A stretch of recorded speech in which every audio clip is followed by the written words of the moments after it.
আমি এখন এসেছি গাইবান্ধার সাগারটা উপজেলার বোনাপাড়া রেলওয়ে স্টেশনে চত্বরে।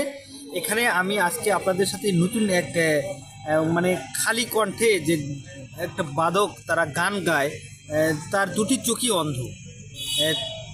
সে গান পরিবেশন করেই মানুষের দেওয়া 2-5 টাকা 10 টাকা নিয়ে তার জীবিকা নির্বাহ করে। আমরা এখন তার সঙ্গে কথা বলব। আপনার বাড়ি কোথায়? আমার বাড়ি আত্রাই থানা, নওগাঁ জেলা। আপনার এই জন্মগতভাবে কি দুটো চোখ নেই বা চোখে দেখতে পারেন না? জি ভাই, আমি জন্মের থেকেই দুটা চোখে দেখি না। আপনার পরিবার সন্তান? আমার দুটা ছেলে, আমার বাবা মা, আমার স্ত্রী, আমি।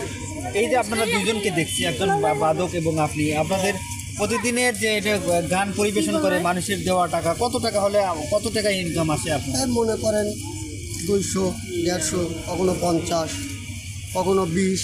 প্রতিদিনে 150-200 টাকা আসে। জি। এই আয় দিয়ে কি আসলে চলে আপনাদের? এখন না চললেও আমরা দারিদ্র, আমরা গরিব, আমরা অসহায়, কি করতে পারি আমরা? আপনারা দেখতে পেলেন যে তাদের যে প্রতিদিনের গান পরিবেশন করে বিভিন্ন জায়গায় গিয়ে ভ্রমণভাবে, এই 200 টাকা দিয়ে তো তাদের চলে না। কোনো সহৃদয় ব্যক্তি যদি তাদের একটু সহায়তা করে, তাহলে আমি আমার পেজের নাম্বারটা দিয়ে দেবো। এই নাম্বারে আমার সঙ্গে যোগাযোগ করে তাদের নাম্বারে আপনারা সহায়তা করতে পারবেন। ধন্যবাদ। মানেই যন্ত্রণা বেঁচে থেকে আর শেষ হবে না, এই গানের কলিতে ওনারা একটু গান পরিবেশন করবে। আপনার কলস হ্যাঁ, আচ্ছা বলেন। পাঠালেন যে নিয়তি, তার কাছে বিনতি, এই জীবন আর আমি চাই না।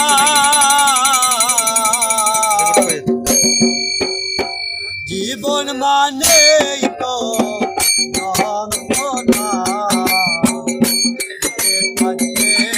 কোথায় শেষ হবে না। জীবন মানে তো যন্ত্রণা,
আরো আমরা আমাদের যে ভিডিওগুলো দেব সবাই সহযোগিতা করবে, এর মাধ্যমে তোমার আল্লাহ যেভাবে মানুষকে চায় সেভাবে চালাবে। ধন্যবাদ।